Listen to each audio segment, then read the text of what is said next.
सत्संग में आने से जन्मों जन्मों के पाप कट जाते हैं। सत्संग में आने से इंसान को खुद का मूल्यांकन करने का तरीका मिल जाता है कि मैं कैसा हूँ, मैं क्या कर सकता हूँ, क्या गलत है और क्या सही है, क्या करना चाहिए और क्या नहीं करना चाहिए।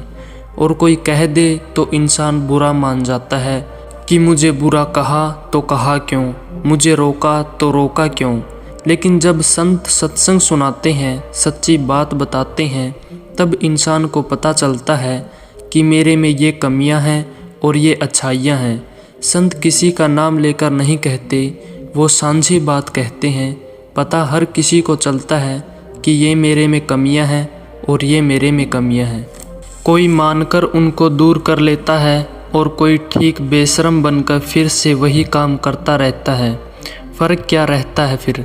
एक बंदा वचन सुनकर अपनी कमियां दूर कर लेता है तो मालिक के प्यार से अंदर बाहर से मालामाल हो जाता है। उसका मन उसे कभी भी तंग नहीं करता। किसी गम चिंता में वो डरता नहीं, थकता नहीं, उबता नहीं। कहने का मतलब कि ज़िंदगी कभी नीरस नहीं होती। दूसरा बंदा ऐसा होता है जो वचन सुनता है, हाँ जी करता है, यानी सिर्फ जी हाजुरिया, सुना समझा और मानने के नाम पर वहीं का वहीं। ऐसे इंसान का मन बार बार हावी होता रहता है। परेशानियाँ, टेंशन उसकी बनी रहती है। बेवजह वो दुखी परेशान होता रहता है। तो फ़कीर राम की बात सुनाते हैं और जो सुनकर मान लेते हैं उन्हें अंदर बाहर से कोई कमी नहीं रहती। और जो हाँ जी करते हैं, मानते नहीं, फल उन्हें भी सत्संग में बैठने का मिलता है, पर अगले जहाँ में आत्मा को, इस जहाँ में वो खुशियाँ हासिल नहीं कर सकता। सत्संग में संत ऐसे कौन से वचन कहते हैं जो मानने चाहिए। आप रूटीन बनाओ, आप रोज़ाना क्या क्या करते हो और क्या करना चाहिए। उस रूटीन में, दिनचर्या में राम का नाम शामिल ज़रूर कर लो। 5-7 मिनट, आधा घंटा, बाकी आपको जितना टाइम देना है वो आपकी इच्छा। तो आप जो टाइम निश्चित कर लो। खुला टाइम रखने से राम का नाम नहीं जपा जा सकता। जिस टाइम राम का नाम जपना होगा तो 1000 कार्य और आ जाएंगे। अगर टाइम फिक्स है कि सुबह आधा घंटा या घंटा मैं जाप करूँगा तो नेचुरली आप जाप भी कर पाएंगे और राम का नाम फ़ायदा भी उठा पाएंगे। खाना खाते हैं, सुबह उठते हैं, आदत होती है कई चाय के बगैर उठते ही नहीं, और नाश्ता, दोपहर का खाना और रात का खाना, यानी इन सब के लिए हमारे पास टाइम फिक्स रहता है। तो फिर ईश्वर के लिए क्यों नहीं? भक्ति के लिए टाइम देना बहुत ज़रूरी है। और इसी तरह शाम का समय भी फिक्स कर लो। अगर आप ज़्यादा बिजी हैं तो सोने से 10 मिनट पहले या आधा घंटा पहले आप जाप कर लो। और अगर आप खाली हैं तो एक टाइम फिक्स कर लो कि 8 बजे, 9 बजे या 10 बजे, जो भी आपको ठीक लगता है। टाइम फिक्स करने से आदत बन जाएगी, क्योंकि अल्लाह वाहेगुरु राम का नाम जपना ही मुश्किल है, बाकी हर चीज़ की आदत बन जाती है। हम बैठे बैठे चुगली करते हैं, दूसरों की बुराइयां गाते हैं। उसके लिए कभी ट्रेनिंग ली है? जी नहीं, क्योंकि यह काल की नगरी है और काल का साजो सामान लेने के लिए ट्रेनिंग की ज़रूरत नहीं है। क्या कोई ऐसा स्कूल है जहाँ पर यह सिखाया जाता हो कि गालियाँ कैसे देनी हैं, थप्पड़ कैसे मारना है? नहीं है ना। पर हम सब ट्रेंड है। इस बात पे एक बात ख्याल में आ गई। एक आदमी बिच्छू बेच रहा था। लोग बिच्छू खरीद रहे थे। उसने कहा सबके 5 रुपये। उनमें कोई छोटा था और कोई बड़ा था। किसी ने कहा कि यार तेरी अजीब दुकानदारी है, छोटे का भी वही रेट, थोड़ा सा बड़ा है उसका भी वही रेट, चक्कर क्या है? उसने कहा कि हाथ लगाकर देखो, डंक एक जैसा ही मारते हैं। तो आज किसी को भी छेड़ कर देख लो। गर्मी का मौसम है, वैसे न छेड़ो तो ही अच्छा है, लेकिन ये तो सर्दी में भी उबलते रहते हैं। किसी को भी छेड़ लो, यूँ लगता है जैसे नंगी तारों को हाथ लगा दिया हो। तो इन सब चीज़ों के लिए कोई कॉलेज नहीं, कोई स्कूल नहीं, लेकिन फिर भी सब ट्रेंड है। इसके बाद आता है मोह ममता। बच्चा होने वाला है, माँ को कोई ट्रेनिंग थोड़े ही न देता है कि बच्चे से मोह कैसे आएगा। ये नेचुरल है कि बच्चा गर्भ में आया तो माँ की तारें जुड़ती चली जाती है। एहसास होने लगता है कि अंदर से भावनाएं पैदा हो जाती है और जैसे ही बच्चा बाहर आ जाता है वैसे ही मोह ममता की पूरी तरह से छा जाती है। फिर बाप दादा परदादा सब मोह में पड़ जाते हैं। तो इसका कोई ट्रेनिंग नहीं, कोई स्कूल नहीं। फिर इसके बाद आता है लोभ लालच। इसके ट्रेनिंग स्कूल हैं कहीं कहीं कि लोगों की जेब कैसे काटनी है कि पता भी न चले। बिजनेस के तरीके सिखाए जाते हैं, लेकिन लोभ लालच का कोई स्कूल नहीं है। ये अपने आप पैदा होता है और जब ये होता है तो बेटा बाप को मार सकता है, भाई भाई को मार सकता है, क्योंकि लोभ लालच के कारण जगह जगह कत्लेआम मच जाता है। एक ही खून होता है, दो सगे भाई होते हैं, सगी बहनें होती हैं, फिर भी उनमें दरारें आ जाती है। ज़्यादातर लोग लोभ लालच के कारण ही ऐसा करते हैं। एक का काम अच्छा हो गया और दूसरा थोड़ा गरीब रह गया तो वो उससे बात ही नहीं करता। बात करेगा तो यूं जैसे नौकर हो। उसको लगता है मेरा स्टैंडर्ड अप है, जैसे मैं हूँ वैसा कोई नहीं। वो अपनी बहनों को भाइयों को बिल्कुल नौकरों की तरह समझते हैं, तो यह बिल्कुल गलत है।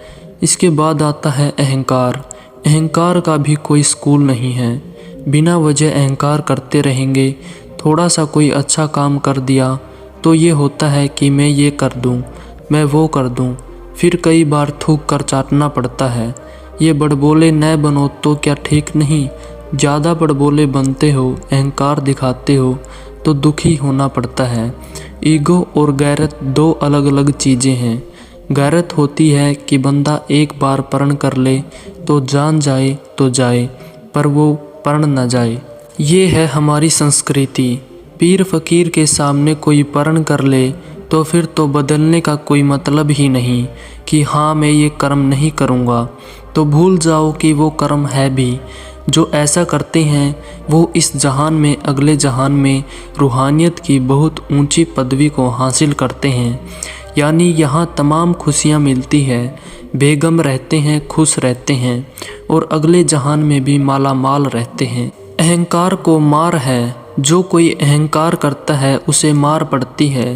कभी भी आप देख लो, पानी टीलों के ऊपर नहीं बल्कि नीची जगह आकर इकट्ठा होता है।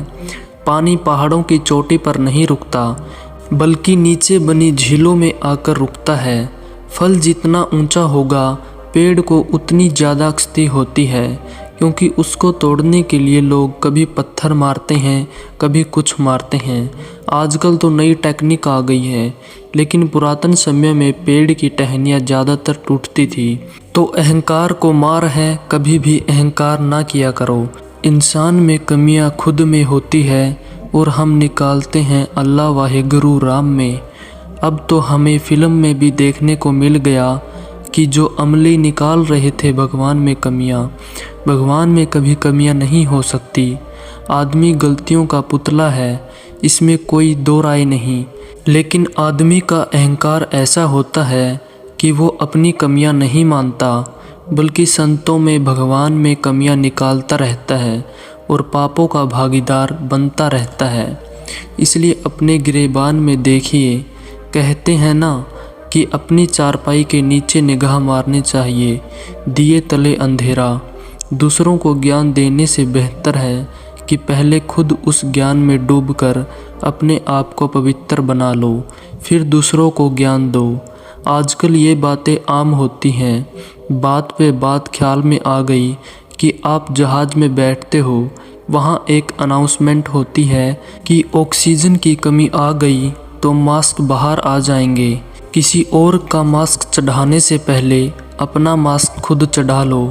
तो वही बात है कि किसी और को ज्ञान देने से पहले खुद अमल कर लो, फिर दूसरों को ज्ञान देना। अगर खुद अमल नहीं करते, खुद ज्ञानवान नहीं बनते, तो दूसरों को ज्ञान देने का कोई फ़ायदा नहीं होता, क्योंकि जब सामने वाला आप में कमियां देखेगा तो वो भी बदल जाएगा। इसलिए संत ज्ञान बताते हैं, क्योंकि गुरु की कृपा से, सतगुरु की दया मेहर रहमत से सतगुरु उनके अवगुणों को, उनकी बुराइयों को 100% साफ कर देते हैं और फिर ज्ञान देते हैं। तो जो भी कोई उनकी बात मानता है वो अंदर बाहर से माला माल होता चला जाता है। गुरु एक ही होता है, उसकी डार नहीं होती। थोड़ा सुमिरन करने लग गए, थोड़ी भक्ति करने लग गए तो इसका मतलब ये नहीं कि वो गुरु बन गया। गुरु की निगाह में तो सिर्फ गुरु को देखो, उसके बराबर किसी को दर्जा मत दो। अगर आप ऐसा करते हो तो भक्ति कटती है, क्योंकि गुरु पैसा नहीं लेता, गुरु चढ़ावा नहीं लेता, गुरु धर्म जात मजहब के नाम पर लड़ाता नहीं, गुरु कभी किसी को गलत रास्ते पर चलाता नहीं।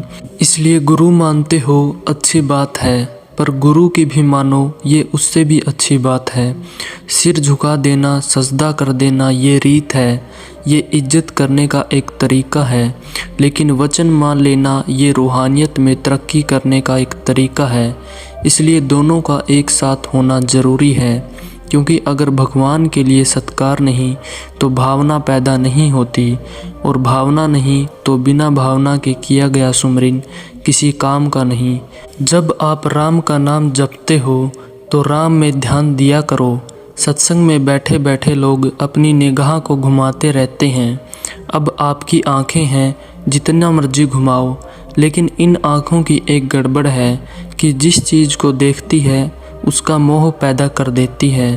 फिर आप देखना शुरू कर देते हो, ये कौन है, ये कैसा है, ऐसा होगा फिर वैसा होगा, अच्छा ये मुझे देख रहा है, मुझे देख रही है। तो आपके हाव भाव बदल जाते हैं। फिर सोचते हैं मेरे में कुछ तो है। असलियत में कुदरत ने बनाया था नर मादा, एक दूसरे के प्रति आकर्षित होना कुदरत का नियम था, लेकिन उस नियम को संतों ने और नियम बनाकर भावना में मढ़ दिया। पति पत्नी की भावना, भाई बहन की भावना, बाप बेटी, माँ बाप और दादा दादी की भावना, ये खासकर हमारे देश में उसी आकर्षण को भावनाओं में बदल दिया।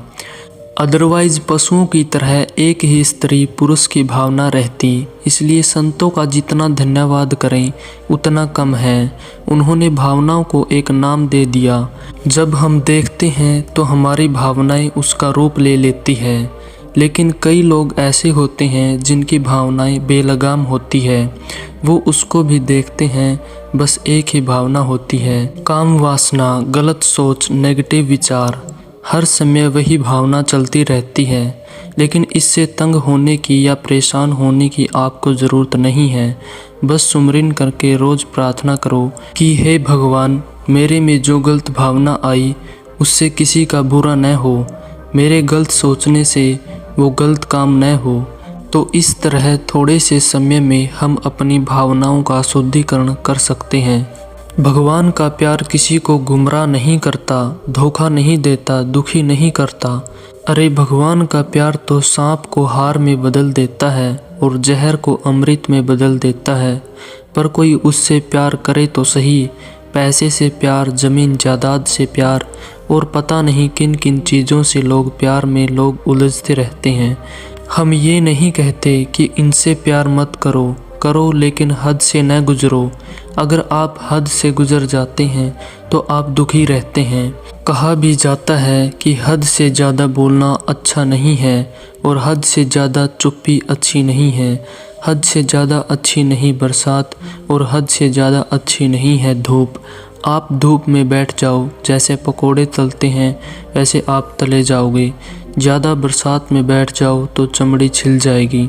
सो एक हद होती है। इंसानियत की हद है कि अगर वो सारी ज़िंदगी में अच्छे नेक काम करता है तो लोग सारी उम्र याद रखते हैं, और हद से ज़रा सा इधर होकर अगर कोई बुरा काम कर डालता है तो लोग कभी उसका नाम लेना नहीं चाहते। इसका उदाहरण है इतिहास में कैकेयी। श्री राम जी भगवान स्वरूप होते हुए भी अपनी माँ कौशल्या के बाद में पहले कैकेयी के पाँव के हाथ लगाते थे, और कैकेयी इंसानियत के मार्ग से ज़रा सा इधर उधर हुई, मोह ममता में पड़कर श्री राम जी को वनवास दिला दिया। तो आज हमें नहीं लगता कि किसी भी लड़की का नाम कैकेयी या मंथरा होगा। नहीं है, क्योंकि उनका नाम लेना कोई भी पसंद नहीं करता। जो लोग इंसानियत से गिर जाते हैं, जबकि कौशल्या पता नहीं कितनों के ही नाम होंगे। कहने का मतलब वास्तविकता वही है, इंसानियत पर रहो।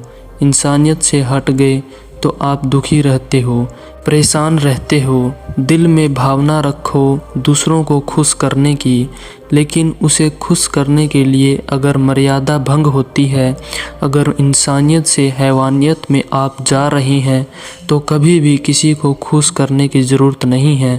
अच्छे कर्मों से खुश करो, मर्यादा में रहकर खुश करो, ये है इंसानियत। ईश्वर ने आपको ओहदा बख्श दिया, आप बड़े ऑफिसर हैं, कोई राज पहुँच है आपकी, भगवान के भगत हैं, तो आपका फ़र्ज है रोते हुए के आंसू पोंछना और उसके दुख दर्द को दूर करना। अगर आप ऐसा करते हो तो भगवान से आपका प्यार और बढ़ता जाएगा और खुशियों से मालामाल होते जाएंगे। धन धन सतगुरु तेरा ही आसरा। तो साथ संगत जी, इसी तरह गुरु के अनमोल वचनों को सुनने के लिए चैनल को सब्सक्राइब और वीडियो को एक लाइक ज़रूर करें।